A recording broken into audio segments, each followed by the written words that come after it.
أعوذ بالله من الشيطان الرجيم.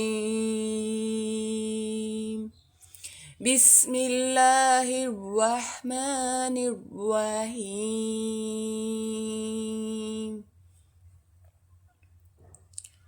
وإذ يرفع إبراهيم القواعد من البيت وإسماعيل ربنا تقبل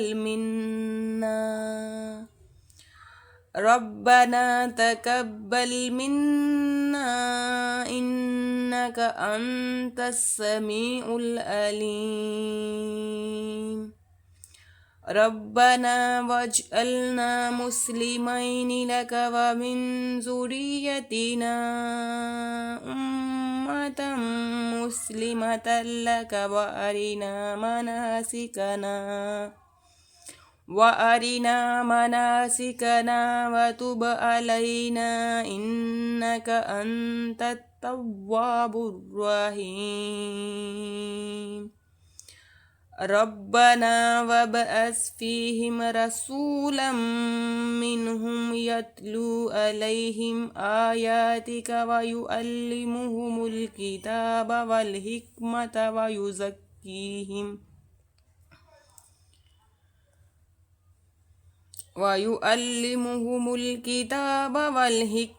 ويزكيهم إنك أنت العزيز الحكيم.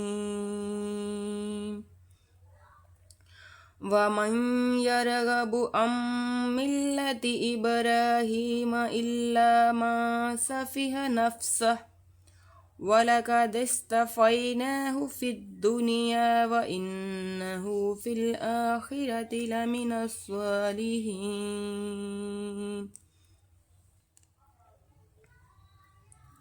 إذ قال له ربه أسلم قال أسلمت لرب العالمين. ووصى بها إبراهيم بنيه ويعقوب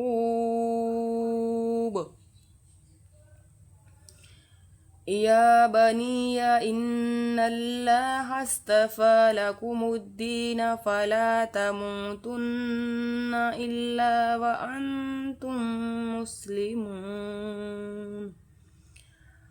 أم كنتم شهداء إذ حضر يعقوب الموت إذ قال لبنيه ما تعبدون من بعدي قالوا نعبد إلهك وإله آبائك إبراهيم وإسماعيل وإسحاق إلها واحدا ونحن له مسلمون.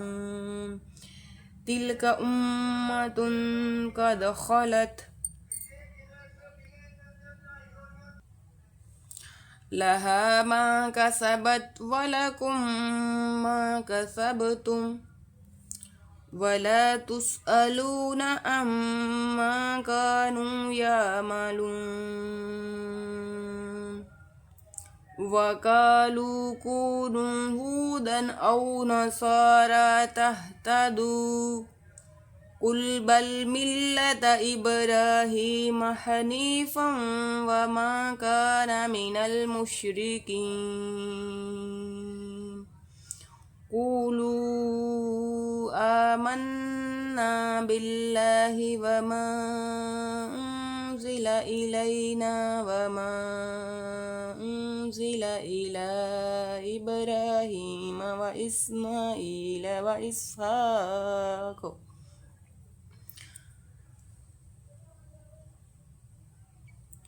وإسحاق ويعقوب والأسباط وما أوتي موسى وعيسى وما أوتي النبيون من ربهم لا نفرق بين أحد منهم ونحن له مسلمون.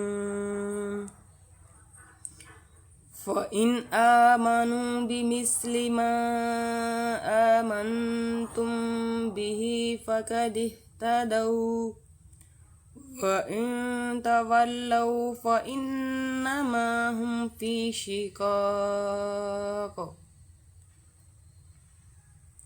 فسيكفيكهم الله وهو السميع العليم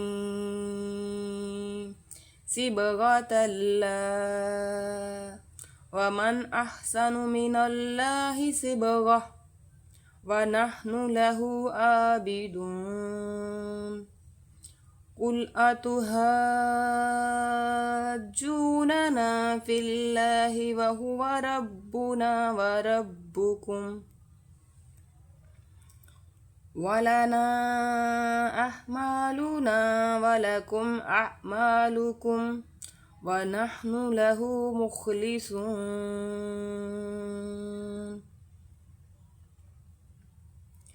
أم تقولون إن إبراهيم وإسماعيل وإسحاق ويعقوب والأسباط كانوا هودا أو نصارى